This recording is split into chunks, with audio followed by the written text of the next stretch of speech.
budget hearing meeting. I'd like to call this meeting to order at 6:46 PM. Lauren, could we have a roll call, please? Ann Hill. Here. Carrie Steinbach. Here. Lauren Hirsch. Here. Laura Breakstone. Here. Andrew Carlson. He's running about 5 minutes late. Richard Driver. Rich, here. Tim Penich. Here. All right, as we have a quorum, we can begin. Have to read the statement of purpose. So the statement of purpose for this budget hearing. The purpose of the meeting is to allow the public to comment on the 2025-26 school budget. People desiring to speak should be recognized by the president, state their name and address, and then make their comment. All right, do we have anyone in the audience? We do not. So let's turn it over to Mr. Khan. Okay. This is the presentation of the final 25-26 school year budget. The tentative budget was approved in June. It has been on file in the district office and on our website, publicly available for the minimum of at least 30 days. And this is the last day we can approve the budget and then legally, and then we will tomorrow, I will send it into the county and to this. The 25-26 budget is balanced. There's a small positive net change in fund balance. I always like to talk about operating funds, but now that this next year, we're leasing we have a new lease for our copiers, and then we're also leasing a lot of tech devices, computers from Apple, and the accounting of it is kind of funky, so it moves money between other sources and operating funds. So it looks like we have a net deficit in operating fund, but really that's just an effect that we're showing small positive change in fund balance. So we are balanced. But revenue assumptions, the tax levy, it was a 3.3% increase, 3.7% full increase for operating funds. The CPI was 3.4%, so that's the increase existing property owners will see. There's a small recapture levy, which is money that basically was not collected last year. We get a chance to recapture that and collect it this year. We're seeing some reductions in state revenue, mostly categoricals like transportation and special education reimbursements. And then federal reductions in Title I is 15%. That was small this year. We're expecting to see a much bigger decrease in federal revenues next year as they cut down education, public education budgets. Corporate taxes are flat, and those are coming back down to more normal levels. And then interest income have reduced about 10%. We're starting to see interest rates come down. Most of them, our tax revenues already been invested, so we should be insulated from that for the remainder of this year. But next year we'll see lower interest income. Net revenues are increasing 0.8%, operating revenue by 1.1%. That's the net of all of those changes that I mentioned earlier. The one thing I wanted to point out was that we are shifting money back to the transportation fund. We reduced revenue in that fund to lower our fund balance in that fund, and now we're moving it back. So education fund is pretty flat. It's a little slight decrease in transportation fund is increasing. The pie graph doesn't change very much from year to year. Most of our revenue comes from property taxes, 88%, and then state and federal are a small portion. The federal revenue is only 2%, but on the margin, if we lose $100,000, it can impact some things that we don't understand. Other locals, mostly the corporate taxes and then food service and fees and things like that. In terms of expenditure assumptions, the next slide, salaries are increasing 3.4%. We're still seeing very large increases in the second year of our new collective bargaining agreement, but we did have many retirements last year, and so we've had a lot of older teachers retire, and we hired a lot of new teachers who are new to the profession or have only a few years of experience. So we're seeing the net of that is helping on the expenditures. This is the second year that CBA and then support staff increases were approved at between 4% and 6%. Admin increases at 4%, and then we increased our guest teacher and guest nursery rates this year. Should be open.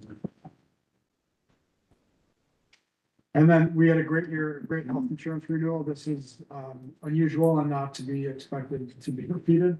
We had a decrease of almost 1% on our PPO and a 3% decrease in our HMO.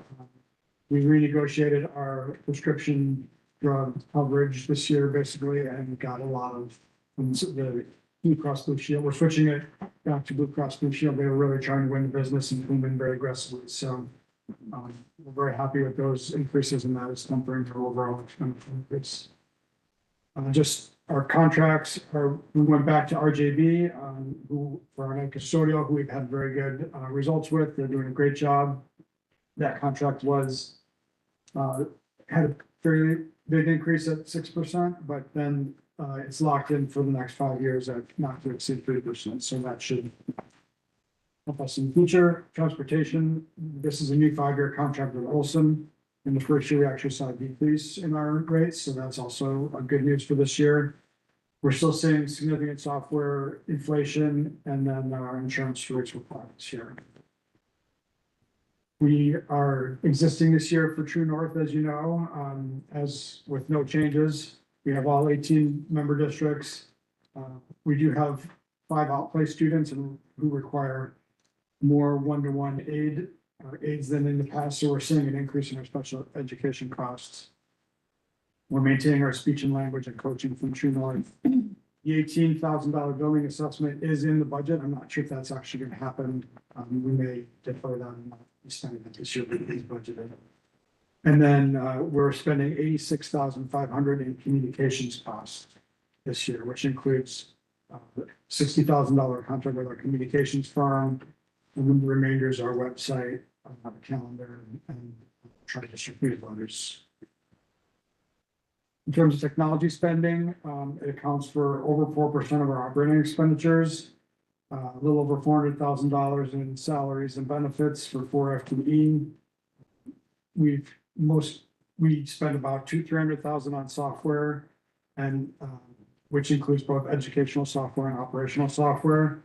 Much of our textbooks and things and resources that we have used in the past, now they're almost all licenses, so they fall under software and as an annual expense. We are spending about $60,000 on our cyber security and network monitoring firm. We just switched to, and they're doing a great job for us, and that is actually a big savings over what we spent prior.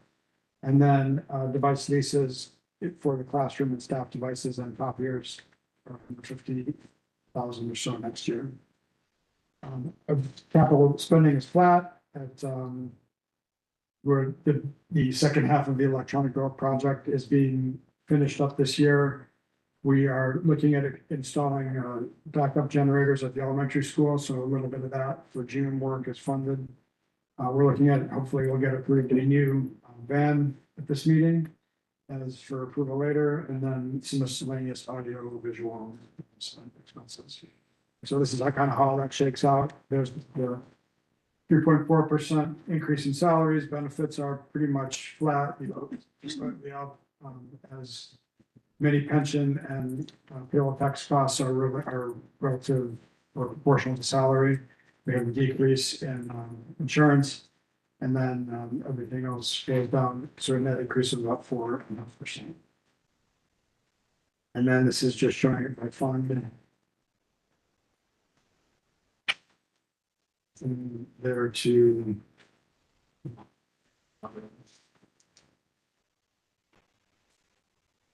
and then again, here's our pie graph of debts or expenditures. We have about 12% of our debt is in debt service. If you include debt service, then about 2/3 of our costs are salaries and benefits. Excluding debt service, that's more like 75%. Purchase services are another 15%, and purchase services are mostly transportation and net custodial, which are very personnel intensive. So the vast majority of our budget is people related, as reminded every year. And then there's only a very small portion is left over in terms of supplies and capital and dues and fees expenses. This is what our debt service looks like. In 2000, so levy year 2027, which is the levy that's approved in December of 2027, is for taxes extended in June and September of 2028. That's the final payment for the debt service for our elementary schools. So we will have a big drop off in debt in that year. And then the balance that's extending out through 2025 is just the debt that was issued to do the middle school. So we'll have a little bit, and that's our non-referendum debt levels.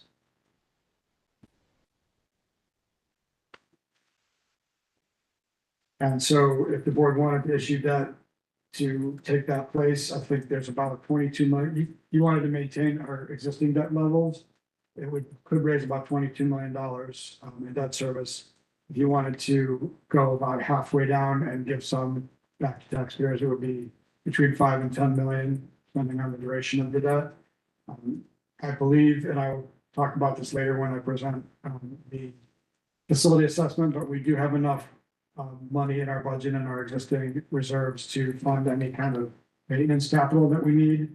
So this would have to be some big project that would be supported by the board and the community in order to go through the work of doing a referendum and going on and asking for more debt. And then just looking at our fund balances on the next slide, we are expecting to be at about 38% of operating expenditures next year at the end of the year, which is right in the middle of our window of 30 to 50% expenditures. So in this next year's budget, I did budget for the debt service cleanout, so we'll be moving $500,000 from the debt service fund balance to capital projects fund balance, which can be used for some of that maintenance capital work. And then between the 30 and 40% of operating expenditures is another $2 million. So there's like $2.5 million right now just sitting in fund balance that's available for capital projects. And then the rest of it can be paid out of our operating expenditures. We budget 300,000 or so annual for operating. And that is budget. Can I take questions? Thank you, Jay. Mhm. Does anybody have any questions for Mr. Khan or discussion? I had just discussed it a little bit, and I kind of looked at just the operating. And so at a very high level, I think it's helpful just to kind of recap it.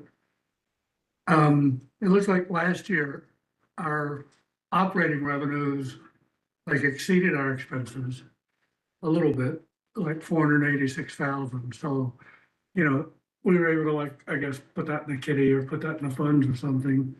But this year, our revenues only went up 227,000.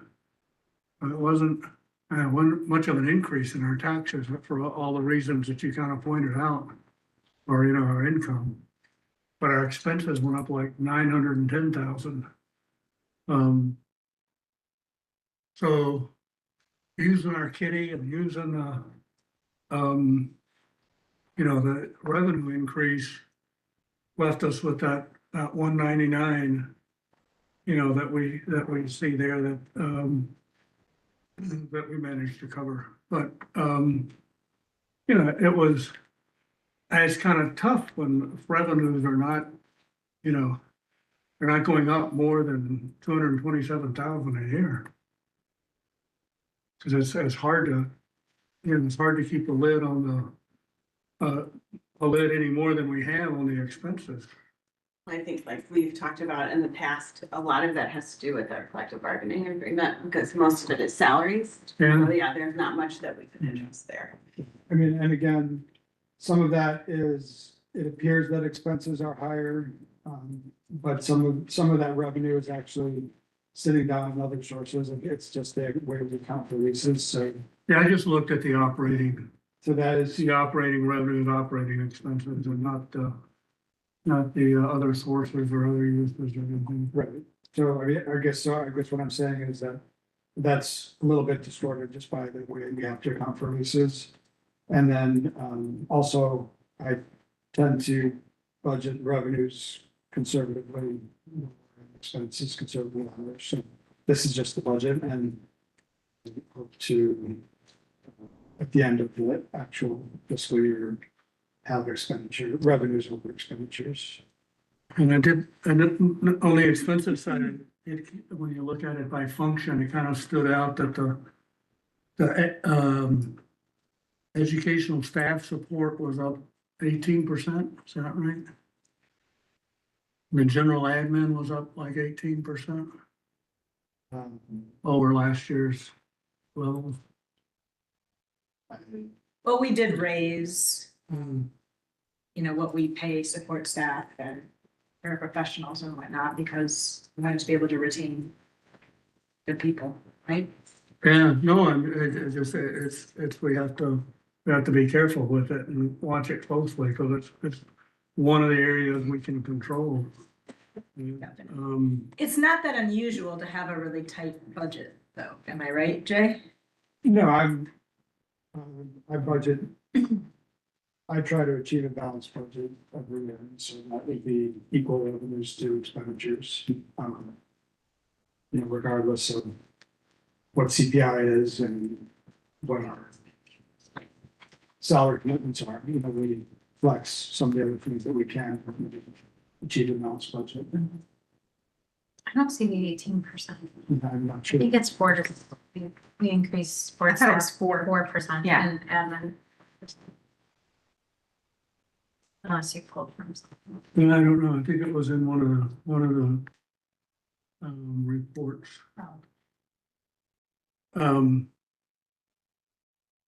But we did, our dues and fees went up. Purchase services, which I think is a lot of general admin.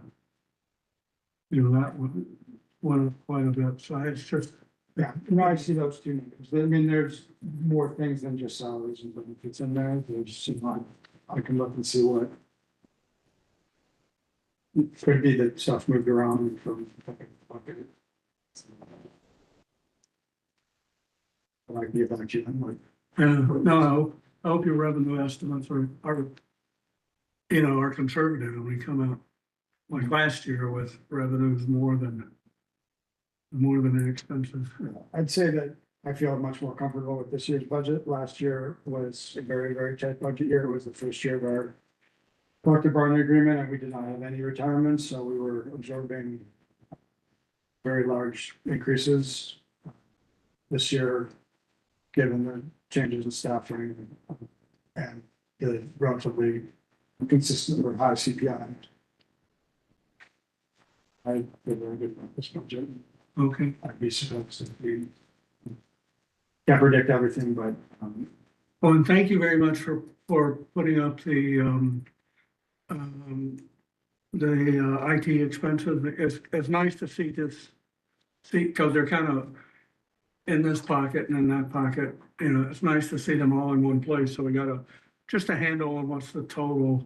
Because every month we see, this license and approval and that license approval, and it's nice to see them all added together in one place. I would look at the total numbers. I think that general administration has the copiers in it, so that's kind of a common thing. That number more, it comes back, you expense all of it, and then you get other sources. So, no, we know it's a lot, so I mean, I wouldn't be too alarmed. now we can hang a number on it. We know we're right around $1 million for the whole thing. I think it's important to note too that, just like Jay said, we work the rest of the year. Once the budget is set, we work the rest of the year to kind of come in under budget and look for places where we can save money.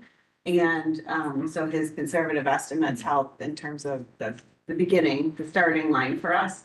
But Jay's in all of our admin meetings where we make decisions and is consistently kind of helping us along to make sure that we come in under budget, and providing us with monthly reports on the areas where we can control, and supporting us to make good decisions that way. Yeah, no, Jay's made the point, just because something's in the budget doesn't mean it's necessarily. He reminds all of us. He's great at that part of his job. as well as the other parts. Thank you. Thanks, Jay. Does anybody else have any other questions or discussion items? Related to the budget, I mean. Is there anyone in the public who would like to ask any questions or talk about the budget hearing? All right, not seeing any, then may I have a motion to adjourn the September 30th budget hearing at 7:06 PM? Move. Second. All in favor? Aye. Any opposed? No, meeting is adjourned. Thank you. Let's get over to our regular meeting. Start that.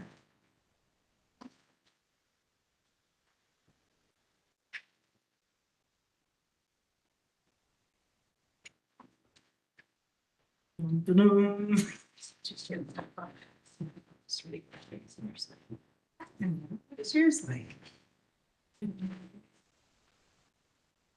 Okay. Good evening. Welcome to the Lake Bluff School District 65 Board of Education meeting. I would like to call this meeting to order at 7:07 PM. Lauren, may I have a roll call, please? Laura Breakstone. Present. Andrew Carlson. Here. Richard Driver. Here. Tim Pennett. Here. Ian Hill. I'm here. Carrie Steinbach. Here. Lauren Hirsch. Here. Okay, we're all here. Join me in the Pledge of Allegiance, please. I pledge allegiance to the flag of the United States of America and to the republic which stands one nation under God, indivisible, with liberty and justice for all. Thank you. Nancy, do you have the vision and motto? Yeah. All right, Nancy will read our mission, vision, and motto. Mission, ensure academic achievement and personal growth for all students through innovative and engaging educational opportunities. Vision, an inclusive community of motivated learners who are inspired to change the world through exploration and collaboration. Motto, excellence in education, enthusiasm for life, every student, every day. Thank you. Hey, guess what? We're back to public comment. Does anyone have anything they'd like to say at the moment? If not, we'll have another opportunity at the end of the meeting. And we are on to our reports then. And our first report this evening will be the PTO report. Ray and Megan, would you like to come up?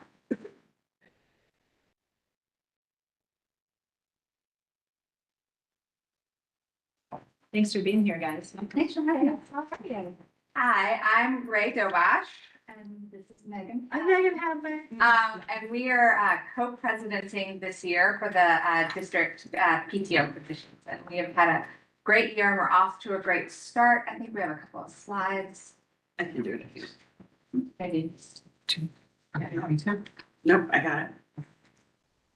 I think I was supposed to be doing. Oh, okay, because I'm really Yeah. challenged, and I was like, I don't want to be with Hillary. You're way more depth than we are.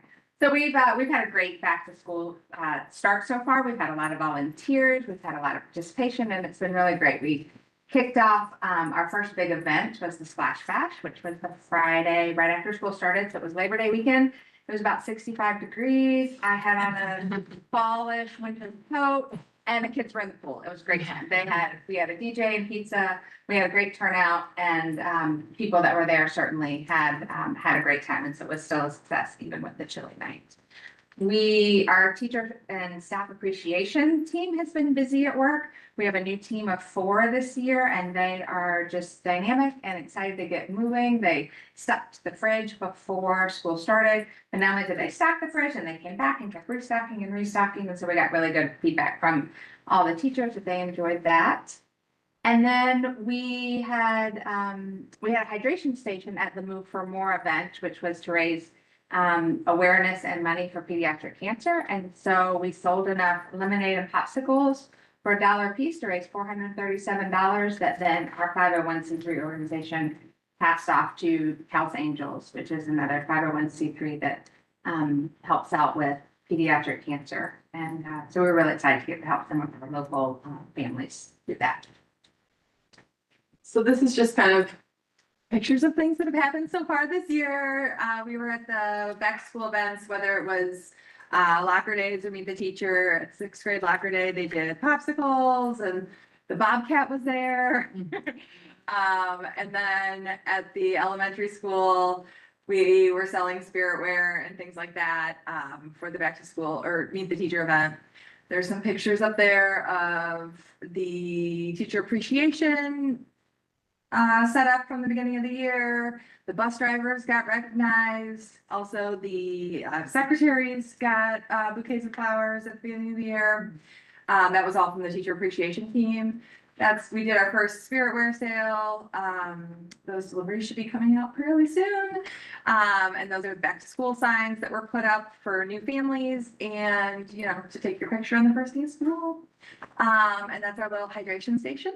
And then the other stuff that's up there is primarily kindergarten. They did summer meetups, play dates at the parks throughout the summer before back to school. And tonight actually was the kindergarten ice cream social at the elementary school. So I assume that went well. And then some of our upcoming PTO events, we have our ongoing fundraising efforts. We have our Charleston wrap sale that we just extended through Friday. So if you haven't bought any wrapping paper and need to buy wrapping paper, go to our website. You can find the link. They get 40% back to the PTO. So it's a really great fundraiser for us. We're doing our spiritware sales, box tops, minted coupons. Our school directory is now live. We work with the administration here to get all the information, and then the school directory goes live. And we know that people use it because people ask us, when is it going to be ready? So that's exciting to have something that Sarah Winneck spends a lot of time, you know, in her kitchen or wherever she does it, you know, getting it all together. And it's really nice to know that people really use it.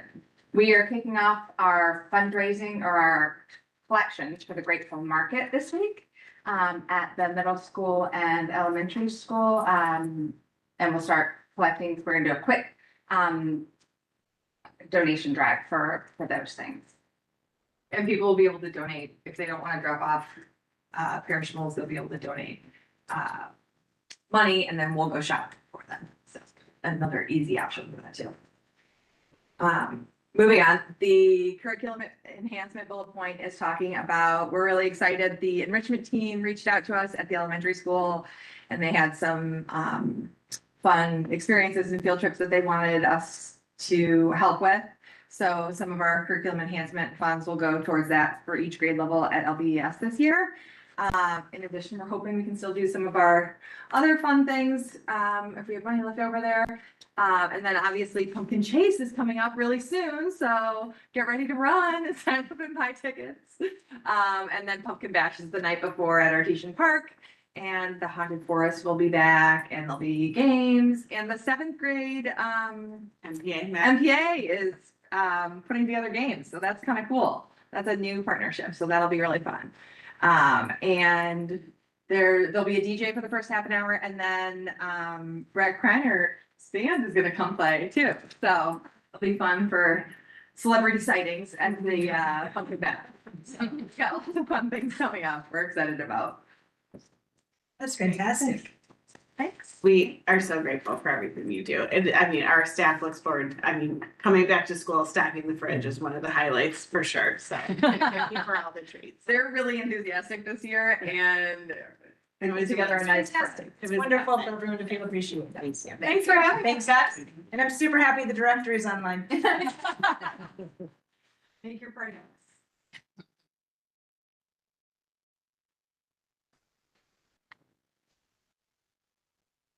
Next up, I do not think we have an alliance report tonight. I do not have a president's report. Dr. Lealy, do you have a superintendent's report? So the only thing I want to report is that we are in the middle of board tours. So we've taken our first 2 board tours happening, and I think we have 1 left. And we will do a discussion at an October meeting to just talk about how that's been going, but it's been going really well. We did see our MPA class at work doing their carnival games for the Pumpkin Bash, so that's really exciting. And then the other piece of news is that we are on the lookout for a new student board rep.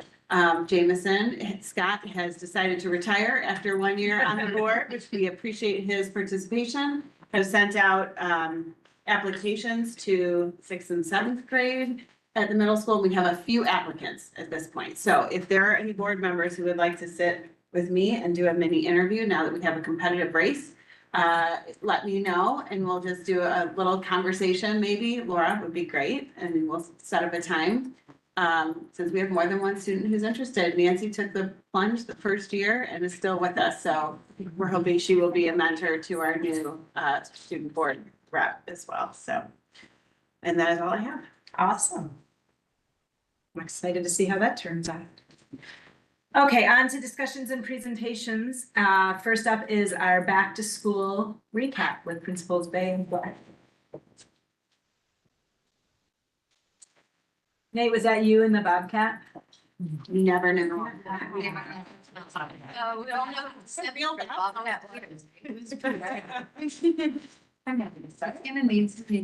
just a quick update, I feel like it is so hard to believe that we've only been back in school for 1 month. There's moments where it feels like a lot longer because of all the work that we've done. So I want to celebrate that. As far as staff, we do have 12 new hires or new staff at Lake Bluff Elementary School, and they are fitting in so beautifully. We're really excited. There's consistent celebrations from colleagues, like, wow, these new hires are so incredible. Parents, I heard comments tonight at the ice cream social, compliments about our new hires and just the energy and enthusiasm and knowledge that they bring to the team. So lots to celebrate.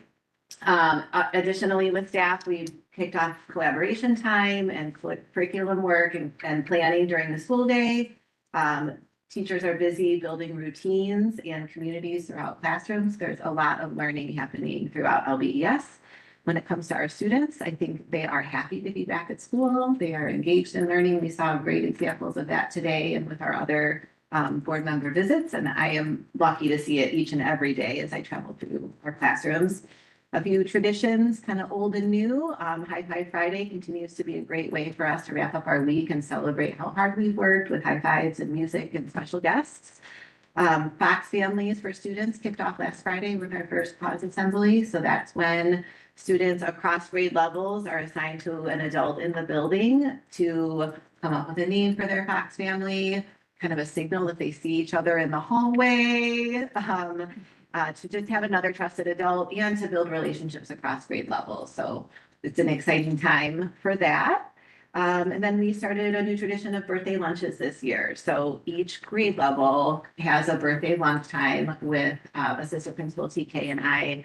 And while it's quite a bit to meet with every single grade level 1 time a month, so all the September birthday first graders ate lunch with us. I am loving it. You really get to just have some conversation and get to know them on another level. And they have a lot to share. And it's nice to be able to just listen and be present and eat lunch together with them, like to redirect them to what's happening in the classroom. So we take a picture and then including that in the board packet. So all that we're learning, we're starting off strong and we're striving for excellence every day. Thank you.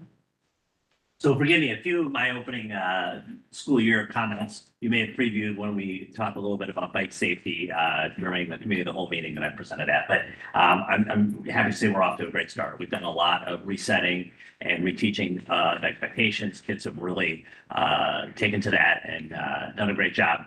The beginning of the year has been outstanding as far as weather's concerned. I mentioned biking. We're pretty much at 100% compliance with kids wearing helmets, parking the bike at the bike racks, walking their bikes on and off school property, adhering to local ordinances and regulations as it relates to electric assist bikes and motorized bikes, that sort of thing. So pleased with the way that's gone.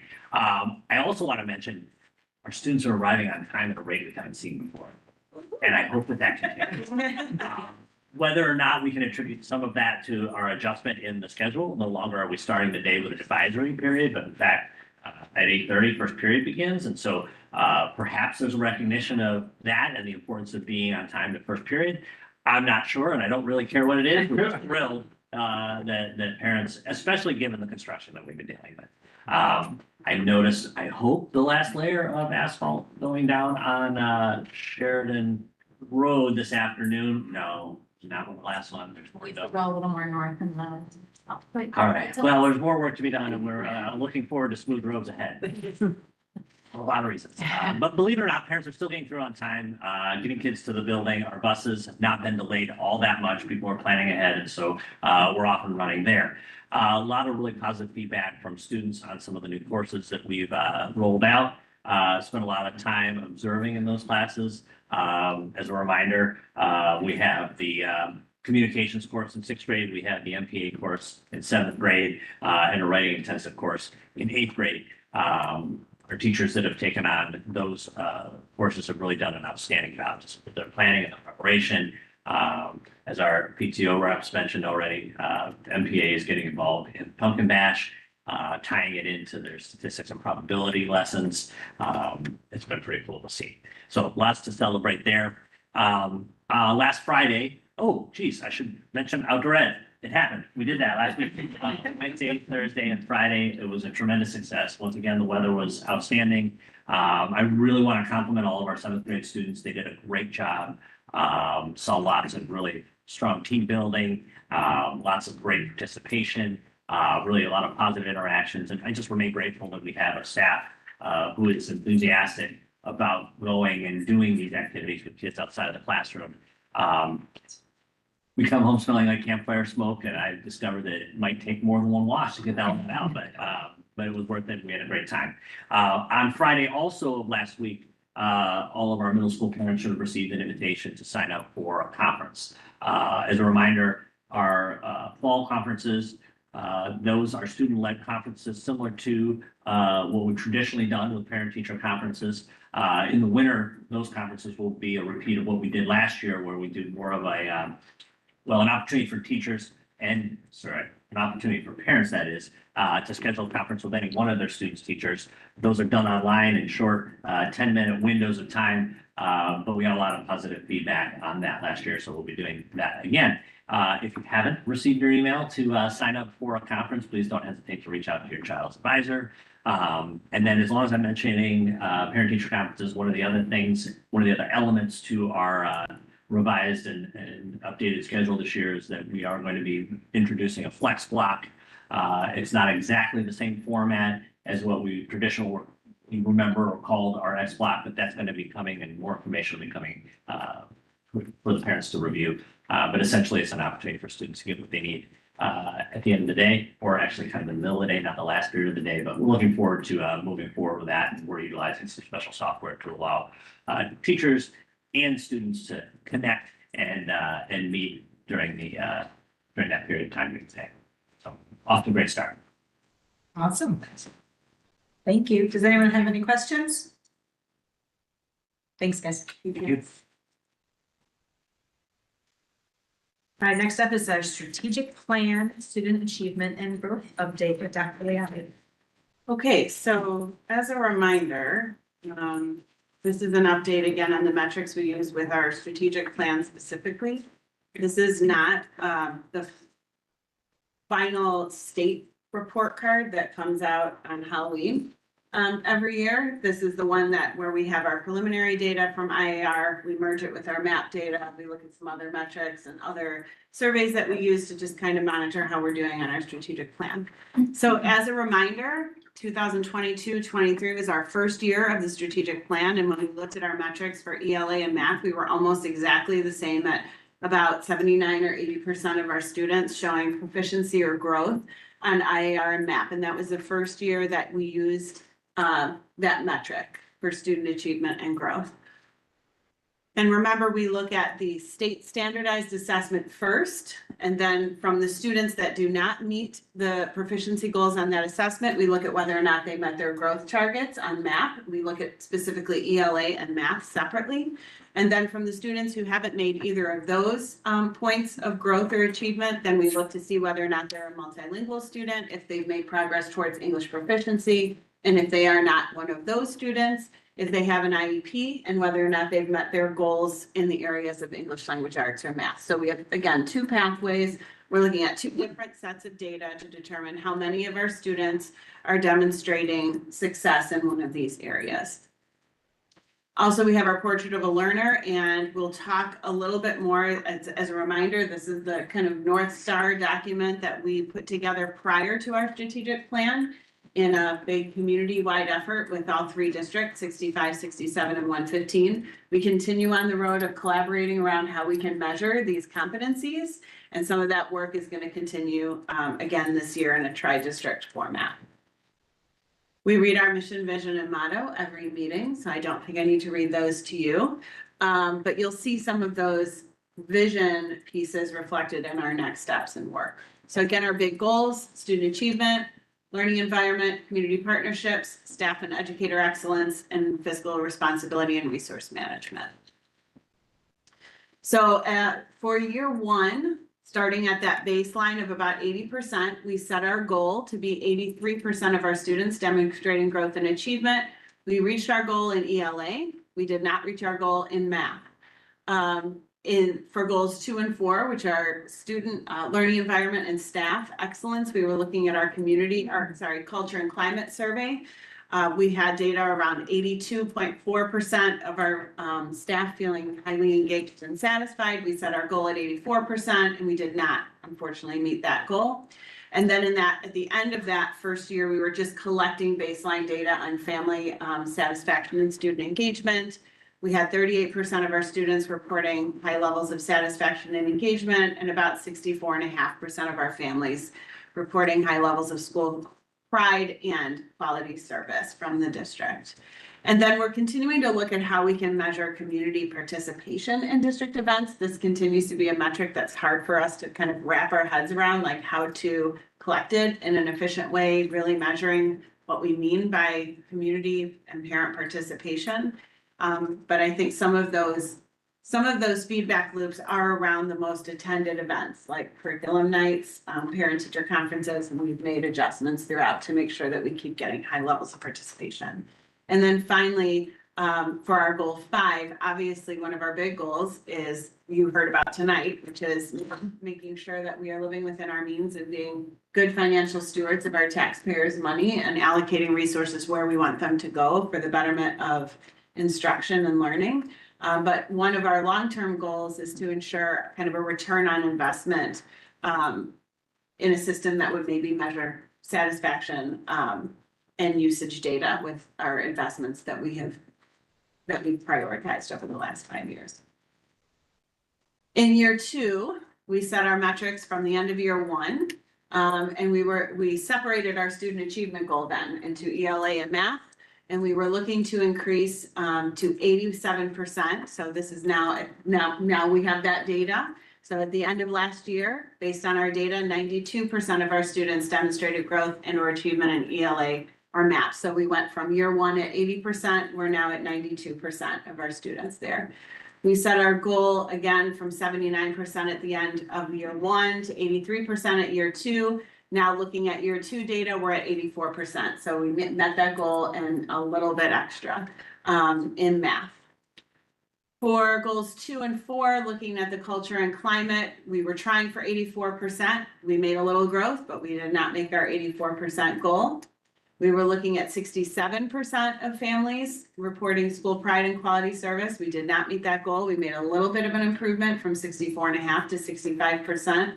However, we did have a big jump in the number of families that filled out the survey, so that I was very happy to see. And then in terms of student engagement, we were hoping for 40%, and unfortunately we went down to 26%. So we'll talk about that in a bit. But I'm going to bring Tracy up to, I think those are big things to celebrate in a lot of areas, but there are a couple more areas that I want to make sure we highlight, and Tracy's going to talk about those now. So I'm really excited about the report that you see on the screen. This report comes from ECRA, who is our data warehouse consultants, and they're the ones who give us our annual growth scores and show how we're doing on our achievement data. Something new for this year is they built a consortium in the state of Illinois that looks at student growth in the area of English language learners. And so we submitted our access data over the last few years, along with any other district in Illinois who wanted to participate in the consortium. And they compared our scores to other local school districts who were participating and gave us a growth score based on what our access data looked like. So for our first year of participation in this, you can see that we scored rather well in terms of how our students are performing on the access test. So you may recall that we did increase some of our staffing in the area of multilingual support. We brought in some consultants in order to kind of shore up what our services look like, ensure we're providing the right resources and materials to students. And so it was really great to see that we're seeing the benefit of all of the things that we're doing. Additionally, when we look at our multilingual student achievements, we also saw that we more than doubled our average number of students who exit each year. So typically in the past, we would see 3 to 4 students exit each year. And in order to exit, the students need to have a composite score of a 4.8 out of 6. And so last year we had 8 students reach that 4.8 or above score in order to exit from their multilingual services in the district. I just do wanna, could you talk a little bit about what the access test actually is? Sure. Because we don't talk a lot about what that, it's an actually incredibly rigorous assessment. It is, and it's taken by students in grades K through 8. So any student who is identified as a multilingual student in the district in grades K through 8 has to take this assessment annually until they exit from multilingual services. And so students as young as kindergarten are taking this test usually in January, end of January, beginning of February. So for our youngest learners, they haven't had a full year of school yet, but they're required to take this test. So it looks at their understanding of spoken language. They have to do some oral language activities where they're actually speaking into a microphone and answering questions, and then a rater gets that information and listens and scores that oral language piece. And then there is reading and writing as well in some of the older grades. So they're rated on a scale of 1 to 6 in their language proficiency across each of those domains. And so we do get a score for each of the individual domains, so we can see where a student maybe scored a little bit lower and where we need to target some support. It can be a little bit challenging because just like IAR, we don't get the scores until usually summer. So it is a bit delayed in terms of being able to use that data quickly in order to help support students. But it can also show us trends. So if many students are scoring lower in a certain area, then we know we need to support all students in that area and do some shoring up. So yes, annually, January and February usually takes us about 3 weeks to test all students. Some sections and some grades can be taken as a group, but some of it actually has to be done individually, especially at the lower grades. So our multilingual teachers spend a lot of time doing that. They have to be specially trained to give the assessment. We can't just have anyone sit in and proctor like we can with some of our other assessments. They're the only ones who are able to actually proctor that assessment. Yeah. So like, what is this like test used for, like for multi-language kids? Like, what do they like use it for? What do they use the data for? So it tests their English language proficiency. So how well are they learning the English language? Okay. Listening, speaking, reading, and writing of the English language. Yeah. So over the years, we would hope that they would get closer to English proficiency as they're learning more and more from our multilingual teachers. But they also, those students who aren't English proficient still take standardized tests. So like if their first language is like Spanish, okay. that- Yeah, or any other. language. But then once they pass the access test or they test out, That's how. then they no longer get additional help. They don't have that additional help. They are just considered English proficient. Yeah. And they go to class, so, yeah. In English. All right, so this next piece up here is part of the compliance monitoring as part of the Individuals with Disabilities in Education Act. We are on a 6-year cycle. So every 6 years, our district is required to have parents of students with disabilities answer a set of questions about how we are doing as a district in working with families to determine students who are eligible for special education and related services. It asks families how well we are doing in bringing families in to talk about evaluations, individualized education plans, and how much participation we're allowing families to have. It also asks a lot of questions on whether or not parents and families feel like what we write in IEPs is meeting students' needs, if they understand what's written in their child's individualized education program, and then what services are we offering that benefit students with individualized education plans? If you look through some of the questions that are on there, it even goes up through high school and transition. So what services would the district offer? If we did have high school or did have programs up to age 22, so some of those don't apply to us. So some of the responses are NA, but you can see from our data that we have 95% of families in the agree, strongly agree, or very strongly agree categories. And so we're very proud of the work that our staff are doing, our collaboration with families. We have a very high participation rate in our IEP meetings. And so these are really great scores, which is really helpful because nobody will take this again for another 6 years. So this is our score for 6 years. And we do have kind of it's a low participation rate, only 20, but still 20 families filled out the survey, monthly survey. The full report is in the board packet, so is the full ECHA report. So And we just have to keep in mind too, it's only families of students with IEPs. So we have probably about 100, and it fluctuates between 115 and about 135 students with individualized education plans. And so 20 out of that group is still well more than the 10% that we need in order to gather that data. So it is also, I will brag, the highest in our region. So. not that we're competitive or anything. No, not competitive at all. Any questions? Okay. Thank you, Tracy. All right, so looking ahead to set goals, so we're beginning year 3 of our strategic plan. And so in thinking about our goals and incremental progress on especially ELA and math, we've been thinking a lot as a team of kind of how can we make a meaningful goal that will keep us moving along the path, but not feeling discouraged if we miss it by a few percentage points, because obviously we've had that happen. So I'm proposing tonight a set point of 80% for ELA, math, and our culture and climate survey. Not to lower the bar, but to more indicate a range where we feel like we're being successful and where we can still monitor growth towards that 100%. Obviously, we want 100% of kids meeting and exceeding standards and growth.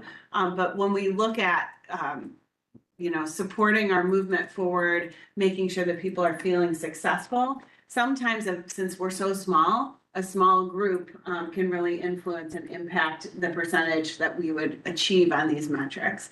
So the idea is sort of comes from an MTSS triangle. So a good tier 1 kind of core program for a school district has 80% of kids being successful in that program. And so that's kind of where the metric is coming from. We know we're always going to have students needing extra support. We know we're always going to have staff needing extra support. And so we would like to aim for that range, but continue to monitor the actual percentages that we're achieving from year to year.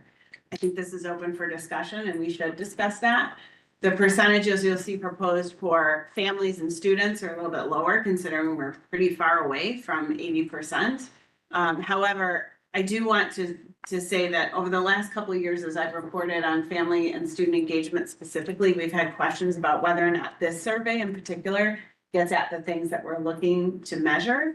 And so we've already started looking at maybe some different surveys that are coming specifically designed for school systems.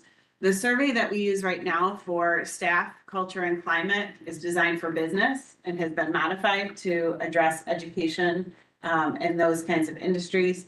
They have designed the student and family engagement one for education, but there are some other surveys that districts in our area use that might use some more student-friendly language, might address some other questions that are more relevant to what we would consider impactful to student engagement. So we can talk about that later on as we've looked at some of these surveys, because we're also looking at cost, obviously, too, and just kind of the whole landscape of surveying. So when we look at the action steps, I've added a couple things even from the presentation that I put in the packet on Friday. I think what we have committed to over the last couple of years is staying the course with some of the big initiatives that we've put on the plate for teachers. So what you are seeing there are some of the same things that you've seen for the last couple of years. Guaranteed viable, transparent curriculum. That was a big investment in the release time and curriculum support that's happening with the reduction of teaching responsibilities to focus on ELA and math in grades K through 5. We're only beginning really year 2 of that investment. And so we want to stay the course with that. That obviously is going to pay big dividends, we feel, in the future, but only in year 2, that's still a big strategy for us. As you know, we're implementing new course options in math for grades 4 and 5 with some grouping happening. We are going to be continuing to provide support for students that are struggling in math with our math interventionists. That again is a relatively new position for us. That was an investment during COVID, and we continue to believe that's a good investment, as well as supporting teachers to provide intervention within the classroom in a tier 2 fashion. If you look across towards ELA, the same focus on investment in resources and assessments that are aligned to the science of reading. As you know, we have an ELA pilot going on in 3rd grade. We'll be bringing you a recommendation for potential expansion of that if we feel like we need it in the winter. Inclusive schools work goes across ELA, math, and actually all of our subject areas, pre-K 8.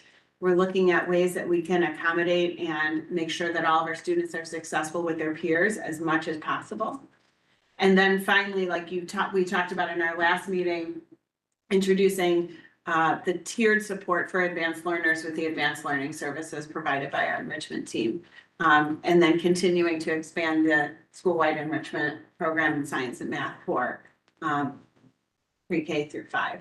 The 2 things on the side are kind of system support. So we have also already had a presentation from the CIC group. As you remember, Dr. Kane Osborne was here to talk about the audit that we'll be participating in. Since we have set our dates for the audit, I've also been in touch with Crystal Connolly. Those of you who are on the strategic plan, Crystal was our facilitator 2 years ago. She's interested in kind of providing us some support with a mid-course, update to our strategic plan, and she's interested in supporting the CIC process in the audit, participating with our teams and the teams that are coming to look at our buildings. So I really think that having Crystal there, along with the CIC group, who's going to be auditing us for our central question and kind of looking at how we're doing, is going to give us some really meaningful mid-year and mid-strategic plan information, as well as one more initiative that I want to bring to your attention. We'll bring someone here to present on it a little later, but we have been invited to participate in a central office transformation through a grant.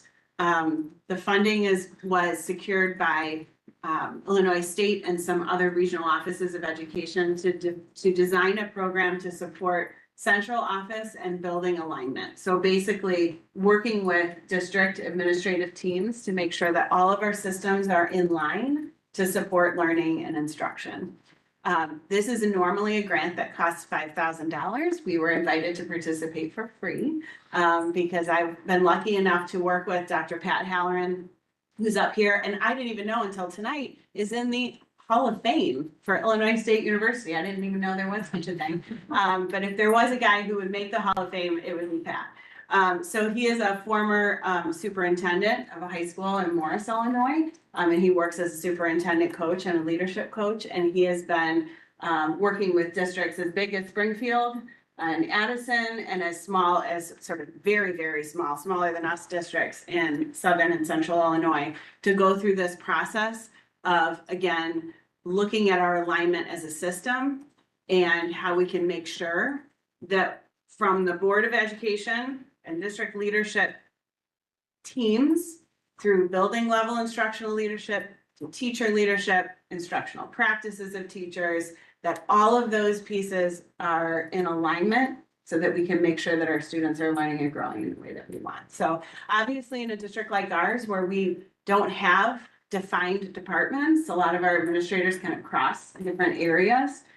This is going to be really helpful for us, already has been. We've had 2 sessions to look at how our systems are built and designed, either intentionally or unintentionally, to inform what's happening in our classrooms. So those 2 pieces the audit and the transformation work through the Illinois ROE, I think are gonna be very helpful for us in this middle year of our strategic plan to see how we're doing, if we're on the right track, or if there's adjustments that we need to make for our last 2 years. When we look at our survey data, we'll start with student achievement. Nancy and I had a chance to talk before the meeting. I'd like her to weigh in a little bit. But we usually talk about our kind of top 5 items and then the items that students rated the lowest. Again, this is a score of 1 to 5. So 4 to 5 is in that agree category. A 3, something in the 3 zone would be neutral. And then a score of 1 or 2 would be in the disagree or strongly disagree category. So our top 5 are pretty similar and really good things to celebrate. Our kids have friends. They feel like their teachers care about them, their health, and want them to be successful. And they think their principals are doing a great job. I love that that came out in the top 5. And the bottom 5 were exactly the same last year as they were the first year in the exact same order. So we have 2 at the top who are kind of in the strongly disagree category. So choice in activities in school, and then having energy at the start of the school day. And then the rest are kind of in that neutral area of making decisions about how they learn in the classroom, whether or not they're asked to help create classroom rules and expectations, and whether or not they look forward to school every day. So I'm gonna let Nancy weigh in, because when I presented her with that data, she definitely had some thoughts. Yeah, I think it's pretty accurate. For the bottom 5, well, for the activities you get to choose on, you don't get much of a say. But a good example, like, that got better, I guess, in Miss McKean's class in social studies, she had us fill out a form for, like, we did, like, I think 6 wars, like, we did World War I, World War II, Europe, and then World War II Pacific, and then Korea, Vietnam, and Iraq and Afghanistan, and you got to choose which one you did, and, like, you got to choose your partners, so I thought that was good, so you get a bit more choice. And then a lot of energy at the school day. I don't think anyone's gonna have energy at 7 in the morning, and get to make decisions about it. Okay, go back to the energy one, because we Yeah. dug in a little bit on that one. So it's not just the early wake up time. How are you feeling about Like, after school? after school, very tired, and like school sports, like coming back from field hockey, which I do, and then I come home and I have like an hour and a half of homework. No one wants to do that, and like I feel like school should be for school, and then after school should be for sports, family, and friends. School has its school time, and then after school is my time. So we did, and I think for me, that's something I'm gonna be bringing back to the admin team. I know that we've talked about homework before in this district before I arrived. We've talked about it since I arrived. And there's a lot of debate about homework and what actual impacts it has on student achievement. I would say in some cases, it's really impactful for responsibility, for time management. And in some grades, especially middle and up, you can see an impact on actual retention of information or learning of new information. But in elementary, it really doesn't impact that as much. So I think it's always good for us to revisit and take a look at how much our students are doing at home outside the school day. I think we as adults talk about a work-life balance. And we want to make sure that we're not setting kids up for an unbalanced life while they're in school, because many of us struggle with that as adults. So some of the things that I'm glad you've mentioned some ways that you've seen some choice. I know that our principals are working with our teachers on how to provide that choice. And so there's where that decision making and choice, some of it is like being explicit of when you do have a choice and making sure that students really internalize that. In terms of energy at the start of the school day, I think some of us think that technology might have something to do with that. So obviously, we've made some adjustments this year to not send home technology, to kind of limit that piece. We will be bringing Jessie Weinberger back this year. Those of you who have been here, she's been with us every other year for the last 6 years, I think. And we are also working with our community wellness task force to design some tag-on events to other highly attended events throughout our 3 districts, 65, 67, and 115, to help educate our community on how to keep our kids well. And so I think the discussion we had at our last Community Wellness Task Force meeting was like parent engagement or just information sessions might not be that attractive to people, or if they are attractive, parents are busy too, right? They're busy after work, they're taking care of kids. So really what our target is to kind of create an opportunity for maybe community to come together and just learn more from kids, from teachers, from administrators, in maybe like, we're equating it to maybe the Citizens Police Academy, more like a community wellness academy, where we can then maybe mobilize some community members to do some work within the community as well. So we're just trying different ways to get parents engaged on healthy habits and any support we can provide to our students for feeling energized for school, besides what we do within the classroom. And then we do have kids engaged with creating a classroom charter at the elementary school. I think we want to make sure we're doing that all the way through the system, making sure that they have some ownership. But those are basically the questions that we're still grappling with in terms of student engagement. For our staff, you can see our top 5 are really high. We're very proud of the strongly agree numbers that we have, and taking ownership for their attitude, embracing a growth mindset, achieving their own potential, taking great pride in their work, and then building a positive workplace culture. The bottom 5 are some of the same. Not really sure how business decisions, spending quality time with supervisors, establishing and reinforcing coaching relationships with supervisors, meaningful recognition, and then the right training. So what I want to always reinforce for all of these is there will always be a bottom 5. But when we look at the numbers, we have improved some of those things a little bit, and we're kind of inching towards that agree category in some of the bottom 5.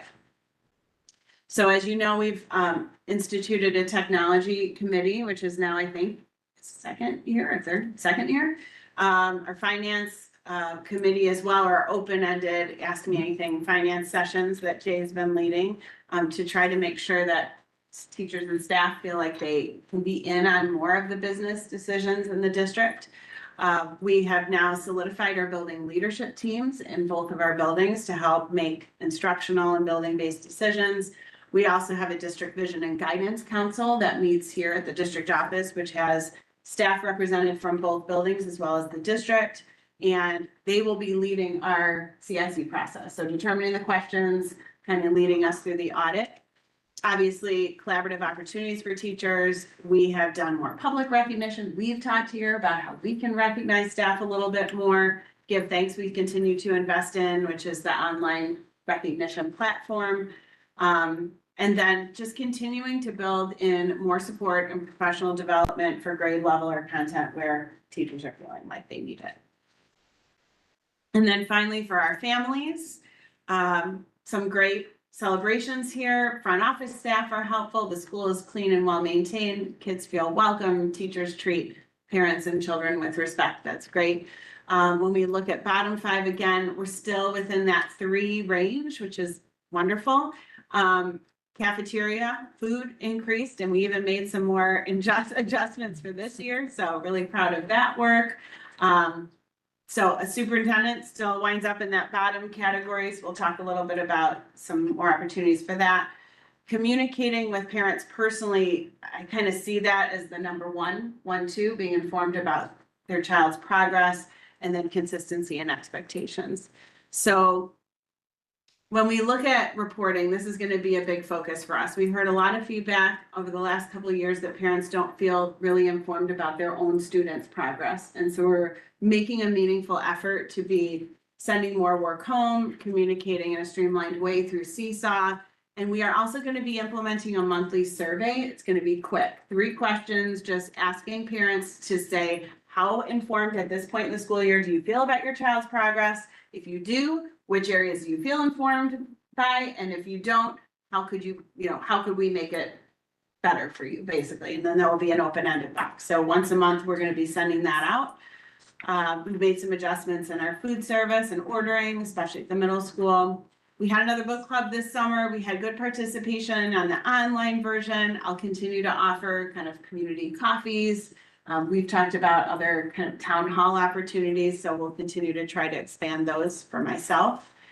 And then we, as you know, had our district office and central office staff at back to school curriculum nights available for any questions that parents might have had. And then finally continuing to invest in that collaborative work time. So with that, any questions? We would just strategic plan.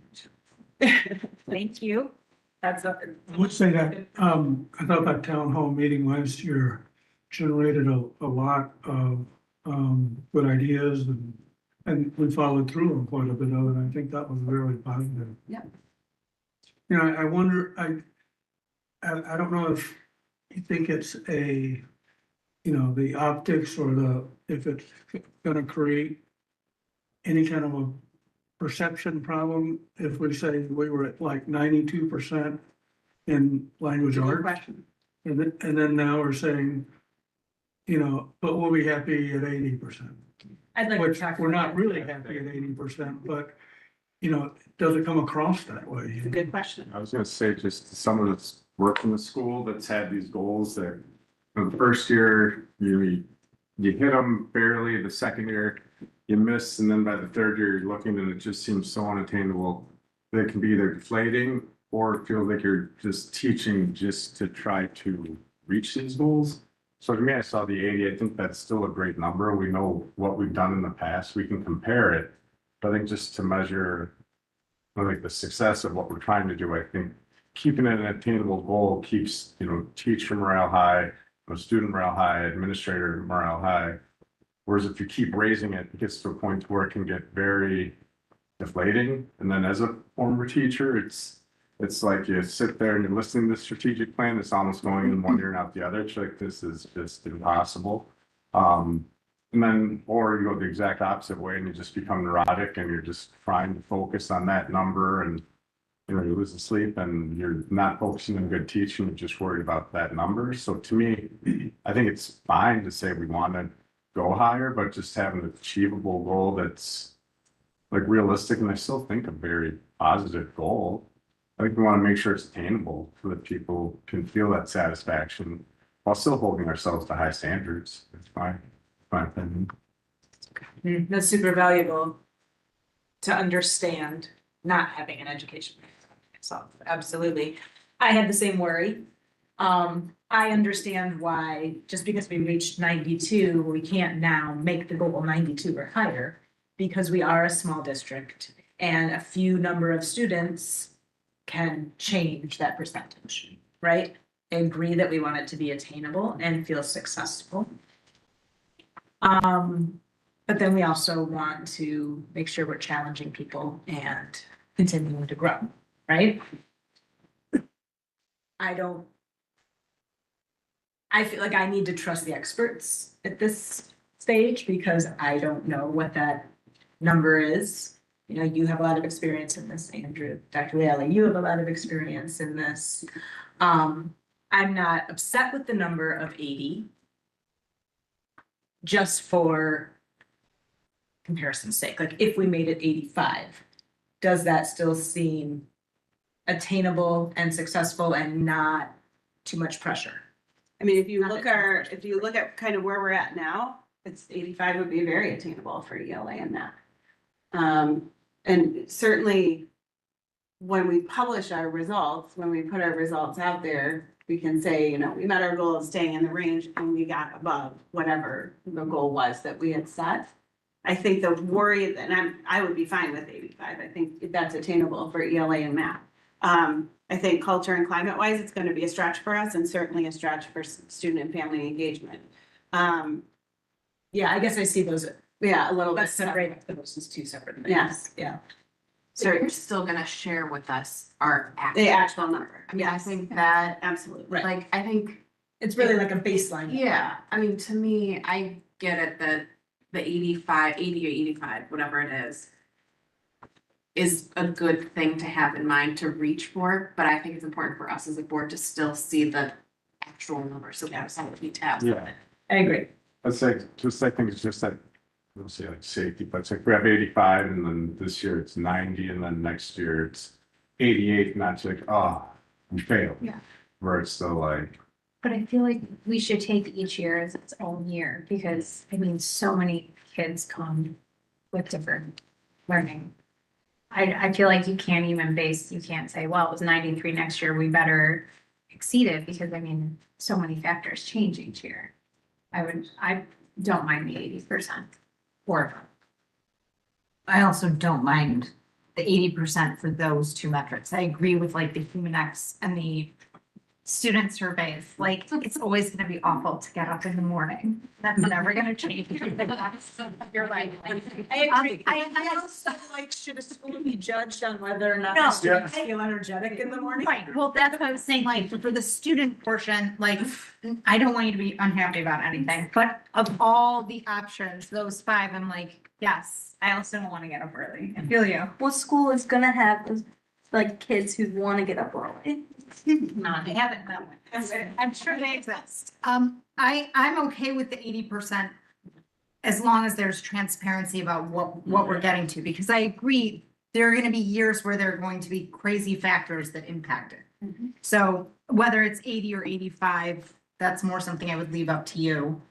But I don't think it's sustainable to like go to 90 and then say, okay, now 95. Now For me, it's just not more gonna just, happen. how do we arbitrarily decide after 92%, kind of what's realistic and attainable? Those are really high numbers. And remember, this is our metric. So when our state report card comes out, it's gonna look different than 92 and 84%, because that only looks at IER. So for this metric, again, I think it should be high. I think it should be high and it should be a stretch. But I do like that idea of reaching for a range as opposed to a particular number. Okay, I agree. And as- What, I'm as, sorry, go ahead. as much as I complain about spending on PR, I think there's a PR element here. I think we should be careful with how we phrase it. And like, not that we're abandoning continuous improvement. We're not, we want to see continuous Right. improvement. And as long as we're above, such a number, 85% or 80%, we're pleased. We always want to strive to do better. But we know we're in a good range, I mean, that's just like, we're in the A range. We're not trying to be A plus. We're not trying to be Well, we'd love to. an A minus is perfectly good. I think I mean, when we look, every year that I've done this calculation, I'm hoping for 100%. I'm hoping for 100% in a grade. I'm hoping for 100% at a school. I'm hoping for us as 100% as a district. When I saw that 92 after 79% only 2 years ago, that's huge. And it is a great credit to all of our teachers and students and families that have put in the work, and the same for math. When we look at, like, for us, and it's sort of like, what are we using these metrics for? These are the metrics that we use for ourselves to measure our own success as an admin team and for our teachers as well. But in reality, when we look at the data, we're not looking at 92%. We're going through student by student in ELA and math, looking at all the data that's available to us. And I can tell you, as we were finishing up the metrics with Access and IEP, we're looking at multiple goals within an individualized education plan. We're looking at multiple indicators within an Access test. Like, we're looking at students who have very different and complex learning profiles, and we are down to each student. And when we get to those data days, we're like, what does this student need? What does this student need? What happened here? And we're having all those discussions so that we can get all of the students to kind of mark that checkbox. So I think you're right. How do you frame it in a way that doesn't seem like we're lowering our expectations, because we are not. And it is a lot about how do we keep our forward momentum going without losing, like, the excitement about what we're accomplishing too. And not always feeling like we're kind of catching up or needing to have whole system-wide change or really abandon things that we know that have been working. So it's just a balance of, right, setting that goal for us to work towards, but also keeping that. But Andrew makes a great point about effect on teacher morale. Even the I'll kids. definitely be felt by the students too, so. Yeah, Right. I mean, this It's is all tough. riding on them. Yeah. Doing well. And yeah, each of these is a snapshot. The only one that is kind of a measure over time is the IEP. But IAR happens, you know, each test happens one day of the school year in March before the year is over. MAP happens, you know, that's two measures we use, not three, two of the three. But if you were to come in on a day for a board tour during MAP tests, you might not see the most excitement and enthusiasm. Because those get boring, right? After 27 times that they take that over the course of their 9 years, you know, that they take a 3-time-a-year curriculum-based measurement. So they're not the most exciting times in our school day, but we know how important they are. So it's also, again, leaning in, we've had this conversation, to the leading indicators, like what are we doing to impact those numbers and how well are we doing those things too, as opposed to just kind of that summative, like, end of the year number. True. So what I think I'm hearing here is that everyone's okay with 80% being the marker. Or above. Right? Obviously, 80% is the baseline, yes. But that we want the message to be that we continue to encourage growth and want to see growth and achievement and all. I think we can look at developing some kind of a chart that will kind of show the range that we're aiming for. And then a line graph within that to show the progress that we're making. Does that make sense? I like that idea. This is obviously 100% is the goal. Mhm. But just kind of reaching past Right, that. but we can't be disappointed when we get to 92% then, because that's great. Right. I think we could do that. Any other questions on any other part of the plan? Well, back to the teacher and student or family. Yeah, so that's for ELA and That's for ELA and math, Yeah. yep. For culture and climate, for staff, students and family, yep. Those percentages I thought Oh, were, what you proposed seems fair. yeah. Yeah, I agree. Just because also we're not getting reporting from every single family. I will say, yeah. I'm not sure, you mentioned this, but I just in agreement with you, I'm not sure that the survey we're giving kids is the best marker Mhm. for how the kids feel about being in our schools. Or what we care about. You know what I mean? Like, I mean, are we asking the I right like question? to hear, Yeah. how much homework do you have? Is it too much, you know, things like that. Can you make her own, like a survey? So we've talked about that. I think the hard thing for me is just whether or not it's valid and reliable survey from year to year. I would want to work with somebody. If we wanted to design our own, I would still want to work with a survey designer to make sure that like we're writing it in a way that gives us the right info. We can't just like ask a bunch of leading questions. Yeah. They're awesome. And also would want it in a way where we can use the data, where it comes back to us in a way that's usable, not too many open-ended questions or like descriptive enough. Let's be able to vet it. I do think there are products out there that can help us with this. This was our first stab at it. So when I got here in 2020, it had been a few years since we had done some work with Nate Eklund, and that was kind of a different culture and climate measurement.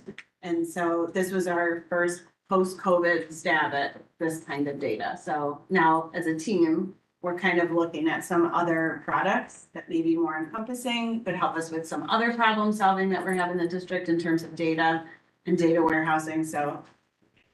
And then, of course, Jay's with us to make sure that the cost isn't too much, so. Triple I will have a presentation. Yes. Down in the downstairs. Yeah, the vendors, The vendors, if anyone's has samples or something. Check out samples, the labels at the end. Okay, well, keep us posted on those changes.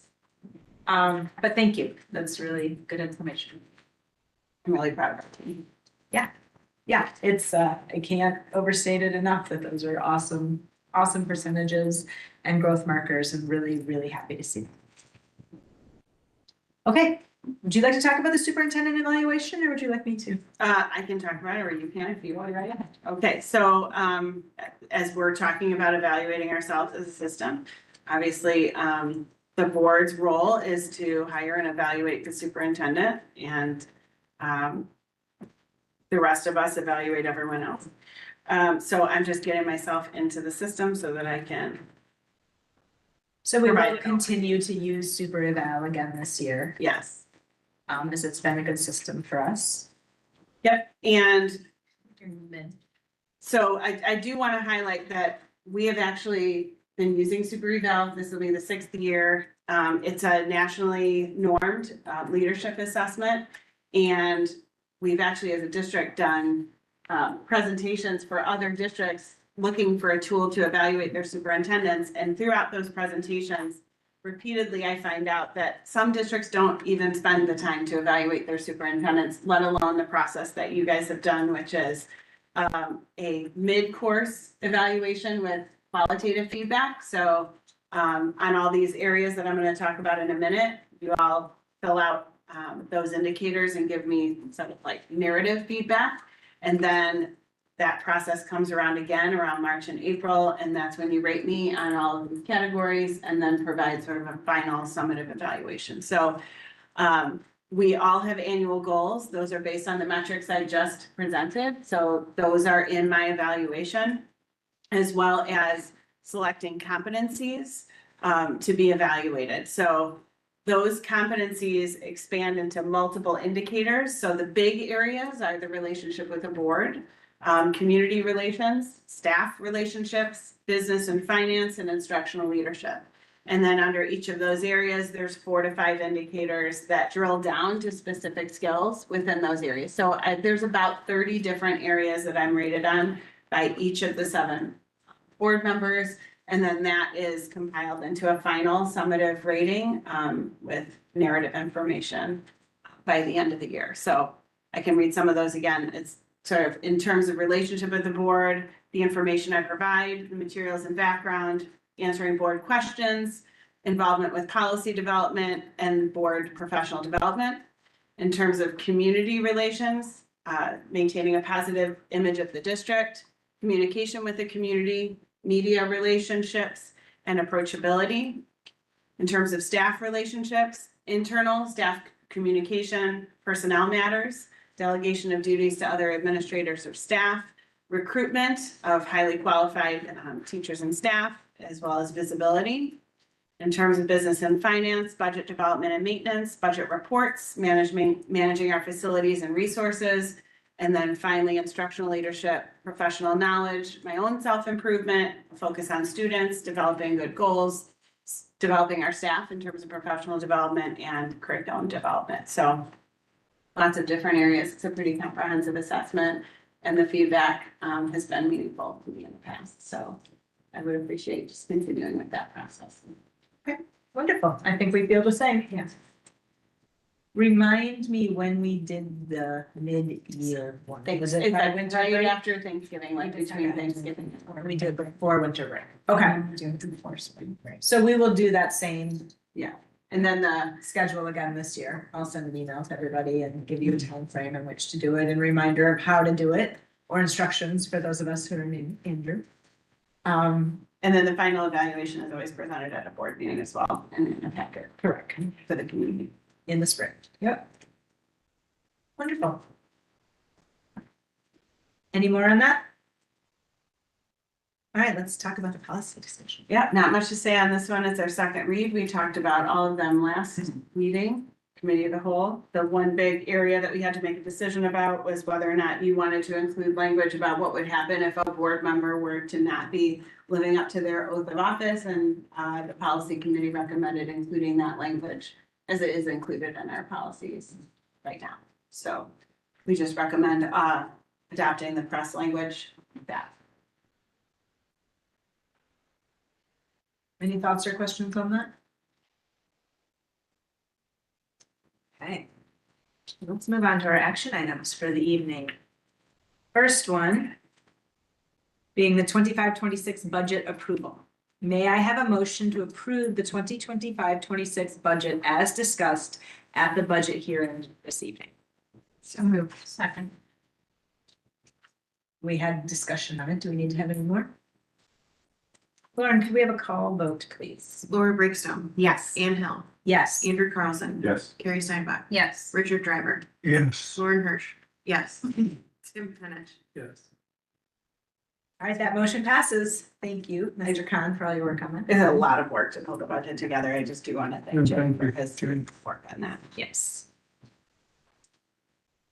Second is the approval of the resolution declaring the intention to issue $507,000 working cash fund bonds for the purpose of increasing the working cash fund of the district and directing that notice of such intention be published in the manner provided by law. May I have a motion to approve the resolution that was just read? So moved. Second. Discussion on that? Yes. So I just, to make sure I understand this. In simple terms. So, I mean, as I understand it, we're going to borrow 500,000 and put it in one pocket.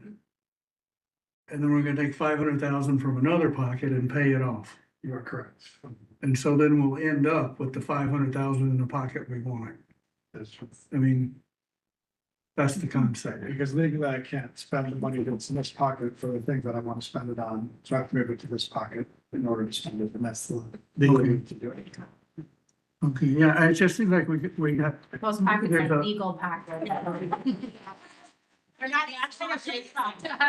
You're not washing those pants with the pockets. There's no laundering. It seems like we have to go through a lot of hurdles to be able to do this, and I'm sure those are there for good reasons, but I just want to make clear that's especially for those that may be listening from there. Yeah, good clarification. Thank you. Yeah, That's all we needed Tammy to say. What? You should have just said that. One pocket to the other pocket. Yeah. Remember when Tammy had a whole presentation? That's all we needed to say. why didn't, yeah, cut to the chase. Okay, so may I have a motion to approve the resolution that was just read? I know, but who? No, did it was me and then Andrew. Okay, wonderful. Lauren, could you call vote first? Tim Penich, Yes. Lauren Hirsch, yes. Andrew Carlson. Yes. Ann Hill, Yes, Carrie Steinbach. Yes. Richard Driver, Yes. Laura Briggs. Yes. that motion passes. Thank you. Is it happening again? No. Yeah. It's Yeah, twice. now it's So look at that. Okay, 7C, approval of resolution calling a public hearing concerning the intent of the Board of Education of the district to sell $507,000 working cash bonds for the purpose of increasing the working cash fund of the district. This is the hearing, this is a public hearing that we'll need to do at our next meeting. Okay. Kind of like the budget hearing. It'll just be quick and it'll be at 7:00 because we have to have support here for that one, so. Got it. Okay, so may I have a motion to approve the resolution that was just read about the public hearing? So moved. Second. Lauren, could you call vote, please? Lauren Hirsch, yes. Richard Driver, Yes. Ann Hill, Yes. Andrew Carlson. Yes. Carrie Steinbach. Yes. Tim Penich, Yes. Laura Briggs. Yes. That motion passes. Okay, next up is the purchase of the used cargo van. May I have a motion to approve the purchase of a used cargo van as presented at the August meeting? So moved. Second. Anyone have any other questions about this? Lauren, could you call the vote, please? Carrie Steinbach, Yes. Laura Briggs. Yes. Tim Penich, Yes. Ann Hill, Yes, Lauren Hirsch, yes. Andrew Carlson. Yes. Richard Driver. Yes. the motion passes. Exciting. Mm-hmm. Okay, approval of train 3-year maintenance contract renewal. May I have a motion to approve the train 3-year contract renewal as presented at the August meeting? So moved. Second. Lauren, could you call vote, please? Ann Hill, Yes. Laura Briggs. Yes. Tim Penich, Yes. Andrew Carlson, Yes. Richard Driver, Yes. Carrie Steinbach, Yes. Lauren Hirsch, yes. That passes. EIS report approval. May I have a motion to approve the EIS report as just presented? We didn't represent it, so we can really quickly present it. This is an annual report that is this teacher and administrator salaries done for TRS. And submitted to ISB and the laws that it gets approved by the board to make sure that everyone's by October 1st. So this is an annual. Okay. It's always in your packet. This is for It the prior school year. Any questions on that? All right, may I have a motion to approve the EIS report as now just presented? So moved. Second. Laura, could you call vote, please? Laura Briggs. Yes. Richard Driver, Yes. Ann Hill, Yes. Andrew Carlson. Yes. Carrie Steinbach. Yes. Lauren Hirsch, yes. Tim Penich. Yes. That motion passes. Approval of press packet 119. May I have a motion to approve press packet 119, including the additional recommendation for policy 280, which is what we just discussed. So moved. Second. Lauren, could you call vote, please? Tim Penich. Yes. Laura Brinkstone. Yes. Ann Hill, Yes. Andrew Carlson. Yes. Carrie Steinbach. Yes. Richard Driver, Yes. Lauren Hirsch, yes. That motion passes. Next up is the personnel report, which I will read aloud now. Non-licensed new hire, William Wine, guest teacher, effective 8/27/2025 at 155 per day. Denise Salet, guest teacher, effective 9/25/2025 at the rate of 155 per day. Ryan Donofrio, guest teacher, effective 9/4/2025 at 155 per day. Sandra Noble, guest teacher, effective 9/5/2025 at 155 per day. Lisette Hirsch, guest teacher, effective 9/10/2025 at 155 per day. Suzanne Dobbins, guest teacher, effective 9/10/2025 at 155 per day. Amanda Harding, guest teacher, effective 9/11/2025 at 155 per day. And Sarah Bostic, lunch supervisor at LBES, effective 10/6/2025 at $55 per day. We had one resignation, Asha Brown, paraprofessional at LBES, effective 8/26/2025. 3 licensed new hires, Emmett Flannery, long-term guest teacher, 6th grade, social studies at LBMS, effective 10/15/2025, replacing Hillary Moore, at an annual salary rate of $284 per day. Emily Lane, long-term guest teacher, LBES nurse, part-time at LBES, effective October 1, 2025, replacing Jennifer Denhart at $250 per day. And Carrie Ann Rice, long-term guest teacher, LBES nurse, part-time at LBES, effective 10/1/2025, replacing Jennifer Denhart at $250 per day. 2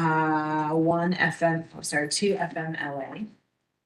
One is Elena Grant, math teacher at LBMS from January 22, 2026 to April 22, 2026. And Michelle Grady, LBS 1 at LBES, effective 9/22/2025 and is open-ended. One leave of absence, Jennifer Denhart, LBES nurse at LBES, effective 12/15/2025 to 12/19/2025, unpaid FMLA extension. May I have a motion to approve the personnel report as just read? So, Second. Lauren, could you call a vote, please? Andrew Carlson, Yes. Richard Driver, yes. Laura Brinkstone, Yes. Lauren Hirsch, yes. Tim Penich. Yes. Ann Hill, Yes. Carrie Steinbach. Yes. That motion passes. Next up is the consent agenda. May I have a motion to approve the consent agenda for September 30, 2025, as presented by administration? So moved. Second. Is there any discussion? I don't have any questions. All right. Would anyone like me to pull anything out of the consent agenda for a separate vote? No. Lauren, please call the vote. Richard Driver, Yes. Carrie Steinbach. Yes. Lauren Hirsch, yes. Tim Penich. Yes. Ann Hill, Yes, Laura Brinkstone, Yes. Andrew Carlson. Yes. that motion passes. Open session meeting minutes, September 16, 20. It's all in the consent agenda. Oh, yeah. Okay. FOIA requests. We did have 6 FOIA requests since our last regular board meeting. Details are in the board packet. This is simply a report. We do not have to approve these. But are there any questions about the FOIA requests? If not, then we will move on to our second chance for public comment. Is there anybody in the gallery who would like to make public comment this evening? All right, well then, may I have a motion to adjourn September 30, 2025 regular Board of Education meeting at 8:25 PM.